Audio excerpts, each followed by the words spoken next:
მოგესალმებით. ევროკავშირის დღევანდელ სავალალო მდგომარეობაზე უკვე ძალიან ბევრი საუბრობს. ასეთი ადამიანები არიან მოქმედი თუ ყოფილი პოლიტიკოსები და სხვადასხვა სტრუქტურების დირექტორები და გავლენიანი ევროპული გაზეთებისა და ჟურნალების ანალიტიკოსები. ბოლოს ევროკავშირის ეკონომიკის სტაგნაციისა და პოლიტიკური დაღმასვლის შესახებ სტატია გამოაქვეყნა ბრიტანულმა ჟურნალმა Spectator-მა. იქამდე იყო ევროპის ცენტრალური ბანკის ყოფილი პრეზიდენტის მარიო დრაგის მიერ მომზადებული ანალიტიკური ანგარიში სათაურით ევროპის კონკურენტუნარიანობის მომავალი. ასეთი სტატიები და პროგნოზები კიდევ ბევრია, მაგრამ სათქმელი ერთია. ევროკავშირის ეკონომიკა თანმიმდევრულად ნადგურდება, გაერთიანების პოლიტიკური წონა მცირდება და ევროკავშირის მიმზიდველობაც სულ უფრო იკლებს. ამაზე მეტყველებს ეკონომიკური პროგნოზები და პოლიტიკური პროცესიც. შტატებში პრეზიდენტის ადმინისტრაციის შეცვლისა და დონალდ ტრამპის მიერ ამერიკის ინტერესების პირველ ადგილზე დაყენების შემდეგ ევროკავშირის ლიდერები დაბნეული წიწილებივით გამოიყურებიან, რომელთაც არც არაფერს ეკითხებიან, არც პროცესზე გავლენის მოხდენა შეუძლიათ და სხვადასხვა სამიტებზე მხოლოდ მათი ურთიერთგამომრიცხავი განცხადებები ისმის. ევროკავშირი როგორც ძლიერი გეოპოლიტიკური პოლუსი და ეკონომიკური კონკურენტი ბრიუსელის არაფორმალური ოლიგარქიული მმართველობის ინტერესებში არ შედის. შესაბამისად, როდესაც გამოჩნდა იმის ნიშნები, რომ ევროკავშირი წითელ ხაზს უახლოვდებოდა და შტატებისთვის, როგორც Deep State-ის მთავარი ინსტრუმენტისთვის რეალური კონკურენციის გაწევის შესაძლებლობას ქმნიდა, გააქტიურდა ევროკავშირის გზიდან ჩამოშორებისა და მისი დასუსტების გეგმა. გეგმის გააქტიურება გამოიწვია 2006 წლის მონაცემებმა, როცა ევროკავშირის ეკონომიკამ შტატების ეკონომიკას ტრილიონ-ნახევარი ევროთი აჯობა. ევროკავშირის დასუსტების გეგმა თანმიმდევრულია და მოიცავს ყველა იმ საყრდენზე დარტყმას, რომელზეც ის იდგა. შესაბამისად, ადამიანის უფლებები, სიტყვის გამოხატვისა და მედიის თავისუფლება, ასევე ევროპული კანონმდებლობა სამიზნეში ამოიღო Deep State-მა და მის მიერ მართულმა ბრიუსელის ბიუროკრატიამ. დღეს თითოეული მათგანისგან მხოლოდ ილუზიაა დარჩენილი. სინამდვილეში დღევანდელი ევროკავშირი და ბრიუსელი აბსოლუტურად მართვადია. არსებობს ელიტების სამართალი და ოლიგარქების არაფორმალური მმართველობა. გლობალური ომის პარტია კი ყველაფერს აკეთებს საიმისოდ, რომ უკრაინაში ომი არ დასრულდეს. ეს პროცესები ხდება იმ ევროკრატების ხელით, რომელთაც ჩვენ ყოველ დღე ეკრანებზე ვხედავთ.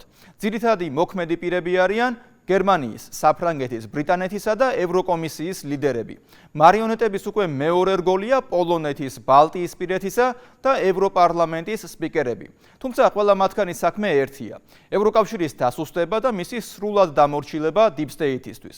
ამიტომ არის დაშვებული არალეგალური მიგრაცია, LGBT პროპაგანდის გამოყენებით ევროპულ იდენტობასთან ბრძოლა, ძირძველ ევროპულ ქვეყნებში მოსახლეობის ჩანაცვლების პროცესი, ბრძოლა ტრადიციული ცხოვრების წესთან და ქრისტიანობასთან. ამ ჩამონათვალში მნიშვნელოვანია უკრაინის ომის საკითხი. ევროკავშირის ეკონომიკის დაღმასვლის სპირალში შესაყვანად უკრაინის ომს არსებითი მნიშვნელობა აქვს. ეს ყველაფერი კი უკვე მონაცემებისა და პოლიტიკური ვითარების სახით შემდეგნაირად გამოიყურება. 2000 წლიდან მოყოლებული ევროპული ინდუსტრიის წილი მსოფლიო ბაზარზე 22.5%-დან 14%-მდე შემცირდა.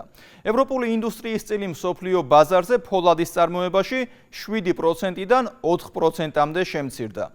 ქიმიკატების წარმოებაში ევროპული ინდუსტრიის წილი 2020 წლიდან თითქმის 15%-ით შემცირდა.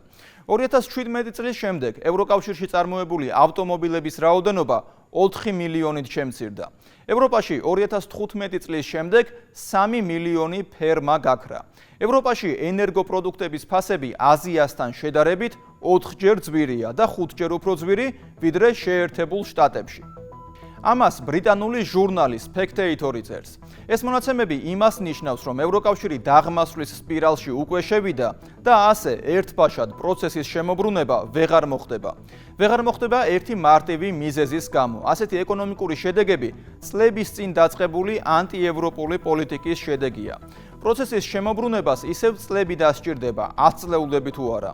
ამ ფონზე ფრიდრიხ მერცი, ემანუელ მაკრონი, კիր სტარმერი და ურსულა ფონ დერ ლაიენი სრულიად არაპირებენ რაიმეს შემოbrunებას. პირიქით, უფსკვლისკენ მიმავალ ევროკავშირის ხომალდს სწორედ ისინი მართავენ.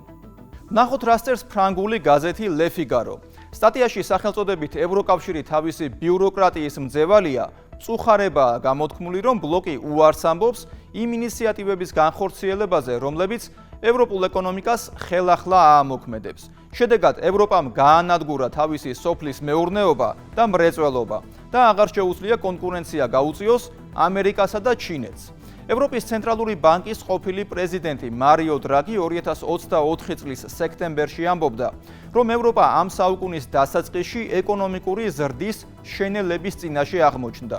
დრაგი იმასაც ამბობდა, რომ ევროკავშირის კომპანიებს ემუქრებათ როგორც მეტი კონკურენცია საზღვარგარეთიდან, ასევე დაბალი წვდომა საზღვარგარეთის ბაზრებზე. ევროპამ მოულოდნელად დაკარგა ენერგომატარებლების ყველაზე მნიშვნელოვანი მომწოდებელი რუსეთი.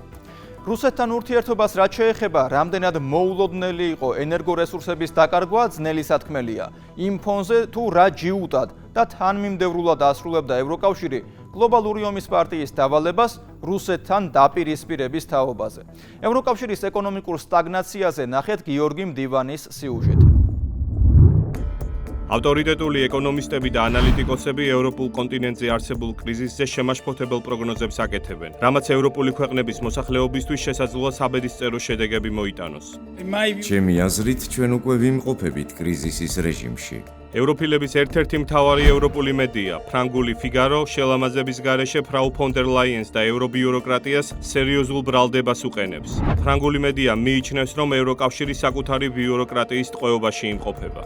ევროკავშირი არ იღებს ინიციატივებს, რასაც ევროპული კაპიტალიზმის აღორძინება შეუძლია. ბიუროკრატიული წნეხის ქვეშ ის უარს ამბობს საკუთარი შეცდომების გამოსწორებაზე, რომლის წყალობითაც სოფლის მეურნეობა და მრეწველობა გაანადგურეს. როდესაც ერთ-ერთი ყველაზე ევროცენტრისტული გამოცემა ასეთი ტონით ადანაშაულებს ბრიუსელის ელიტას, ეს ყველასთვის უნდა იყოს დამაფიქრებელი. გასულ წელს ევროკავშირის ორი უმთავრესი ქვეყანა, გერმანია და საფრანგეთი, პოლიტიკურ-ეკონომიკური ტურბულენტობის ზონაში შევიდა. შედეგად კოალიციური მთავრობები ორივე ქვეყანაში დაიშალა. ვადამდელი საპარლამენტო არჩევნები დაინიშნა და ელემენტარულად ქვეყნის ბიუჯეტის თაობაზე შეთანხმებაც კი გაუჭირდათ. ეკონომისტები მიიჩნევენ, რომ ორივე ამ ქვეყნის ტრაექტორია შეშფოთებას იწვევს და საგანგაშო პროგნოზებს იძლევიან, რომ ეკონომიკური ზრდის უქონლობის და ფისკალური დისბალანსის პირობებში, რასაც პოლიტიკური არასტაბილურობაც ემატება, შეიძლება ევროკავშირის გრძელვადიანი დაცემა ვიხილოთ, რაც ევროპას გამოუსწორებელ რეპუტაციულ ზიანს მიაყენებს. საფრანგეთის მთავრობა ჩამოიქცა. ევროპის სიდიდით მეორე ეკონომიკამ ქაოსში ჩაყვინთა. ჩვენი ადრინდელი მოდელი დასრულდა. ჩვენ თუ კლასიკურ დღის წესრიგს გავყვებით, ჩვენ ბაზარს მიღმა დავრჩებით. ადრე თუ ეკონომიკური დაღმასვლის და ვალების კრიზისის ეპიცენტრი ევროკავშირის მეორე ეშელონის ქვეყნები იყვნენ, როგორც მაგალითად საბერძნეთი, დღესდღეობით ევროკავშირის მეტროპოლიები გამოდიან მთავარი პაციენტების როლში. ამას გლობალისტების ინტერესების გამხმოვანებელი ეკონომისტებიც კი არ მალავენ. დღევანდელი სიტუაცია განსხვავდება ადრინდელი კრიზისისგან იმით, რომ ყველაზე მწვავე პრობლემები შედარებით პატარა ეკონომიკებში აღარ არის კონცენტრირებული, როგორიც საბერძნეთი იყო. ამის მაგივრად ევროპის ორი უმთავრესი ეკონომიკა განიცდის პრობლემებს. ასეთ შეფასებას აძლევს კაპიტალ ეკონომიქსის მთავარი ეკონომისტი ნილ შირინგი საფრანგეთის და გერმანიის დაღმასვლას. მისი შეფასება საკმაოდ რბილია, რადგანაც ამ ქვეყნებში ეკონომიკური სტაგნაციის და დეინდუსტრიალიზაციის მასშტაბებს თუ გადავავლებთ თვალს, მალევე აღმოვაჩენთ, რომ ეს უბრალო პრობლემები არაა, ეს აშკარა კრიზისის ნიშნებია. შეიძლება სწორედ ამითაც აიხსნება, რომ ევროპული დიპ სტეითის მიმართ უკმაყოფილება ამ ქვეყნის მოსახლეობაში რეკორდულ მაჩვენებელს აღწევს და მემარჯვენე ოპოზიციური პარტიები AfD გერმანიაში და ეროვნული ფრონტი საფრანგეთში საზოგადოებრივი აზრის კვლევების მიხედვით ლიდერობენ. გარედან მართული ბრიუსელის ელიტა კი ამ პარტიებს და მათ ლიდერებს უტევს, მათ თამაშგარე მდგომარეობაში დატოვებას ცდილობს.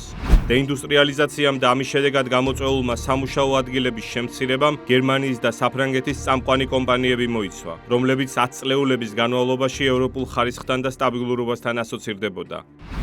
გერმანია წნეხის ქვეშაა და Volkswagen-ის თანამშრომლები მასობრივად იფიცებიან. გერმანული ინდუსტრიის და ავტოწარმოების სახე Volkswagen-ი პირველად 87 წლიანი ისტორიის მანძილზე გერმანიაში ქარხნებს ხურავს. ამის შესახებ კომპანიის ხელმძღვანელობამ განაცხადა ცოტა ხნის წინ. ლეგენდარული კომპანია გერმანიაში 3 ქარხნის დახურვას გეგმავს, ხოლო დარჩენილ საწარმოებში კი წარმოებას შეამცირებს. ათობით ათასი ადამიანი უმუშევარი დარჩება. დარჩენილ ქარხნებში კი ყველა თანამშრომელს ხელფასი 10%-ით შეუმცირდება. არსებული ვითარება საფუძვლიანად კითხვის ნიშნის ქვეშ ეყენებს ჩვენს მომავალს. ეს ძალიან საშინელი შემცირებებია. ვფიქრობთ, როგორ უნდა გამოვყვებოთ ჩვენი ოჯახები. ჯერ გაჩნდა შიში, შემდეგ იმედგაცრუება, რადგან არასდროს ველოდით Volkswagen-ისგან ამგვარს, ახლა კი უკვე გაბრაზების ეტაპია. კიდევ ერთმა ცნობილმა ფრანგულმა კომპანიამ, რომელმაც საბურავების წარმოებით გაითქვა სახელი, მიშელინმა საფრანგეთში 2 ქარხნის დახურვის თაობაზე განაცხადა. ფრანგული ვანის მერმა, სადაც მიშელინის ერთ-ერთი ქარხანაა განთავსებული, მისი ქალაქისთვის შავი დღე და რეგიონისთვის მიწისძვრა უწოდა ამ ყველაფერს. საფრანგეთის ეკონომიკურ არასტაბილურობას, მაღალ საგარეო ვალთან ერთად ბიუჯეტის მზარდი დეფიციტიც ამწვავებს. ანუ სხვაობა მთავრობის ხარჯვით ნაწილს და იმ შემოსავლებს შორის, რა ფინანსური სახსრების დაგროვებასაც ახდენს საფრანგეთი გადასახადების აკრეფის მეშვეობით საკმაოდ დიდია. საფრანგეთის საბიუჯეტო დეფიციტი ევროკავშირის მიერ დაწესებულ 3%-იან ზღვარსაც ხდება მთლიან შიდა პროდუქტთან მიმართებაში. საფრანგეთის და გერმანიის ეკონომიკური დაღმასვლა ევროკავშირის მომავალს საკმაოდ ბუნდოვანს ხდის. მე არ მგონია, რომ ევროპამ რამის გაკეთებას შეძლოს საფრანგეთის და გერმანიის გარეშე. წარმატებისთვის ამ ორი ეკონომიკის ფორმაში ყოფნა საჭირო, რათა მათ სხვა ეკონომიკებზეც მოახდინონ ზეგავლენა, იმიტომ რომ ყველა მათთან ვაჭრობს. ევროკავშირის მომავალი კი ევროპული deep state-ის მიერ დღითი დღე ნადგურდება. საკუთარი არაკომპეტენტურობით, არათანმიმდევრულობით და გაუაზრებელი ეკონომიკური პოლიტიკით, ევროკავშირი უფრო დიდ ზიანს აყენებს საკუთარ გაერთიანებას, ვიდრე შეერთებულმა შტატებმა, ჩინეთმა ან რუსეთმა შეიძლება მიაყენოს ბებერ კონტინენტს. ანუ ევროკავშირის განვითარების მთავარი მტრები არა გარე აქტორები, არამედ ბრიუსელში დანიშნული ევრობიუროკრატები არიან. ეს ჩვენი მოსაზრება არ გეგონოთ. ამაზე ევროკავშირის ცენტრალური ბანკის ყოფილი ხელმძღვანელი და იტალიის ექს-პრემიერი მარიო დრაგი საუბრობს თავის სტატიაში, რომელიც Financial Times-ში გამოქვეყნდა. ევროკავშირის ხანგრძლივი უუნარობა გაუმკლავდეს პროდუქციის მიწოდების შეზღუდვებს, განსაკუთრებით კი მაღალ ბარიერებს და ნორმატიულ წინააღობებს. უფრო დიდ ზიანს აყენებს ეკონომიკურ ზრდას, ვიდრე ნებისმიერი ტარიფი, რომლის დაწესებაც ამერიკას შეუძლია და მათი სავალალო ზეგავლენა დროთა განმავლობაში მხოლოდ იზრდება. საერთაშორისო სავალუტო ფონდის ანალიზის თანახმად, ევროკავშირის შიდა ბიუროკრატიული ბარიერები 45%-იანი ტარიფების ექვივალენტია წარმოების სექტორისთვის და 100%-ს უტოლდება მომსახურების სფეროსთვის. მათი მეშვეობით იმ ბაზრის შეკვეცა ხდება, სადაც ევროპული კომპანიები მუშაობენ. ვაჭრობის მოცულობა ევროკავშირის ქვეყნებს შორის, შეერთებულ შტატებს და ევროკავშირს შორის ვაჭრობის ნახევარზე ნაკლებს შეადგენს. ევრობიუროკრატიის თვითდამაზიანებელი ეკონომიკური პოლიტიკა არის ევროკავშირის ეკონომიკური კრიზისის მთავარი მიზეზი. მაგრამ ეკონომიკური პოლიტიკის გარდა ევროკავშირის ენერგოპოლიტიკას ეკონომიკური საბოტაჟის ერთ-ერთი ელემენტი გამოდგა. ევროკავშირის მწვანე პოლიტიკის წყალობით ენერგომატარებლებზე ფასები საგრძნობლად გაიზარდა, ხოლო რუსულ ენერგორესურსებზე უარის თქმით ბიზნეს სექტორისთვის და უბრალო მოქალაქეებისთვის ენერგოხარჯები იმდენად გაიზარდა, რომ ისინი გაუსაძლის მდგომარეობაში ჩააგდო. ევროკავშირის დამანგრევალ შიდა ეკონომიკურ პოლიტიკას ემატება ასევე გარე ფაქტორები. შეერთებულ შტატებს და ევროკავშირს შორის ზედმეტად გაციებული ურთიერთობა, დონალდ ტრამპის მიერ დაანონსებული სამომავლო სანქციები ევროპაში წარმოებულ პროდუქციაზე ევროკავშირის ეკონომიკურ რეგრესს კიდევ უფრო დააჩქარებს. ყველას არაერთხელ ვუთხარი, რომ წლების განმავლობაში ევროკავშირი ძალიან ცუდად გვეპყრობოდა. შეერთებულ შტატებს დიდი დეფიციტი აქვს მათთან. ისინი ყიდიან მილიონობით მანქანას, მათ შორის Mercedes-ებს, Volkswagen-ებსა და BMW-ებს. და ჩვენ აგვიგრძალეს ამერიკული მანქანების გაყიდვა. ეს უსამართლობაა. დადგა დრო, რომ ჩვენი თამაში ვაწარმოოთ. მე კარგად ვიცი თამაში. ასევე გასათვალისწინებელია ის მომენტიც, რომ ევროკავშირმა გლობალური რბოლა ტექნოლოგიურ ინდუსტრიაში, ხელოვნური ინტელექტის სფეროში და ინოვაციურ სტარტაპებში შეერთებულ შტატებთანაც წააგო და ჩინეთთანაც. სანამ ჩინეთი და შეერთებული შტატები გრძელვადიან და ტექნოლოგიებზე დაფუძნებული ეკონომიკური განვითარებით იყვნენ დაკავებულები, ევროკავშირი იმ დროს გლობალური deep state-ის მიერ თავსმოხვეულ მწვანე პოლიტიკას გადაყვა, რის მავნებლურ შედეგებს ყოველდღიურ რეჟიმში იმკის. სანამ შეერთებული შტატები ChatGPT-ის, ხოლო ჩინეთი DeepSeek-ის შექმნით იყო დაკავებული, იმ დროს ევროკავშირი დროს და ფულს ისეთ პროექტებში ხარჯავდა, როგორიც პლასტმასის ბოთლის თავსახურის ბოთლისგან განუყოფელ ნაწილად ქცევაა. უამრავი ბლოგერი თუ უბრალო ევროპელი იტყობინებოდა, რომ ამ ეგრეთ წოდებული ინოვაციის შემდეგ მათ ელემენტარულად წყლის თუ სხვა სასმის დალევის პროცესი გაურთულდათ.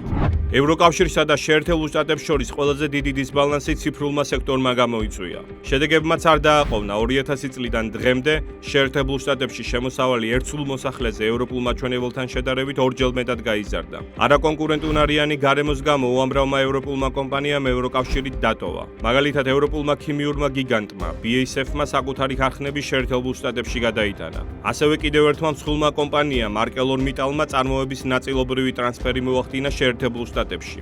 ეკონომიკური რეცესიით შეშინებულმა ევროპულმა ელიტამ 2024 წელს მათ წარმომადგენელს, ევროპის ცენტრალური ბანკის ყოფილ დირექტორს და ცნობილ ეკონომისტს მარიო დრაგის დაავადებული ევროპული ეკონომიკის შესახებ დიდი ანალიზი მოამზადებინა. დრაგის პროგნოზი საკმაოდ მძიმე იყო. ის ევროკავშირს ბიუროკრატიული მექანიზმების შემცირებას და 800 მილიარდამდე ევროს ინვესტირებას ურჩევდა ინოვაციებში. წინააღმდეგ შემთხვევაში ევროგაერთიანებას სამომავლო მარცხს და ცუდბედს უწინასწარმეტყველებდა. We have said many times that growth არაერთხელ გვითქვამს, რომ დიდი ხნის განმავლობაში ზრდა შენელებულია ევროპაში, თუმცა ამას ვაიგნორებდით 2022 წლამდე ადრე არ გვექნებოდა ასეთი საუბრები, რაც დღეს გვაქვს, რადგან თითქოს საქმეები კარგად მიდიოდა, კარგად ვიყავით გლობალიზაციაში ჩართული. უმუშევრობა სტაბილურად მცირდებოდა, თუმცა ახლა იგნორირება შეუძლებელია. ვითარება შეიცვალა, ჩვენ დავკარგეთ იაფი ენერგიის ძირითადი მომწოდებელი რუსეთი. ამასთან 2024 პირველი წელია, როცა ევროპა ვერ დაეყრდნობა მოსახლეობის ზრდას, მოსახლეობა სტაბილურად მცირდება ისე, რომ 2040 წლიდან 2 მილიონი ადამიანი გაქრება ყოველწლიურად შრომის ბაზრიდან. ახლა როგორც არასდროს ყურადღება უნდა მივაქციოთ მწარმოებლურობის გაუმჯობესებას, ამჟამად მწარმოებლურობა ძალიან დაბალ ნიშნულზეა. population is set to decline steadily.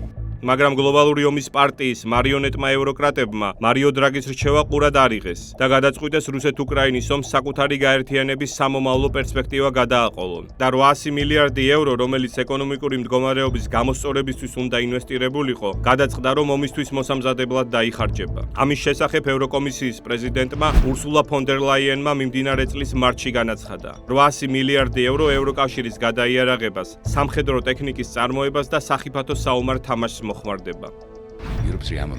ევროპის გადაიარაღება ევროკავშირის მორიგი დიდი სისულელეა. ეს ჩვენს უსაფრთხოებას შეამცირებს. ეს ევროპაში ცხოვრებას უფრო სასტიკს და მოკლეს გახდის. ეს ნამდვილად დაშლის იმ სოციალურ ქსოვილს, რომელიც 20 წლიანი კრიზისის შემდეგ დაგვრჩა. ეს ევროპის დასუსტების გზა მისი გაძლიერების სახელით. ევროპის ცენტრალური ბანკის პრეზიდენტი კრისტინ ლაგარდი გასული წლის ნოემბერში ევროკავშირის ეკონომიკის სისუსტეებზე საუბრობდა. მიზეზად დაასახელა მაღალ ტექნოლოგიურ სფეროში ევროპული ბიზნეს გარემოს ნაკლებად მიმზიდველობა ამერიკულთან შედარებით. ლაგარდი ამბობდა, რომ ტექნოლოგიები, განსაკუთრებით ხელოვნური ინტელექტი და მონაცემთა დამუშავების შესაძლებლობა ეკონომიკური ზრდისთვის არსებითია, მაგრამ ევროპულ კომპანიებს ევროკავშირიდან შტატებში გადასვლა ურჩევნიათ. ამას ემატება ისევ მარიო დრაგის ანგარიში, სადაც ნათქვამია, რომ პროგნოზის მიხედვით 2040 წლისთვის ევროკავშირის სამუშაო ძალა ყოველწლიურად დაახლოებით 2 მილიონი მუშაკით შემცირდება. ეს კი პირდაპირ კავშირშია ევროპის მოსახლეობის შემცირებასთან. პროგნოზები საიმედო არ არის ევროგაერთიანებისთვის, მაგრამ რით არიან ამ დროს ევროკავშირის ლიდერები დაკავებული იმ დაკვეთის შესრულებით, რაც Deep State-ისგან მიიღეს და რასაც ბეჯითად ასრულებენ. შედეგად კი დღეს ევროპა უკვე ყოფილი ევროპაა. მე იოანე შაიშმელაშვილი ვარ. კვირაში 4-ჯერ 21 საათსა და 15 წუთზე. უყურეთ ევროკრატიას.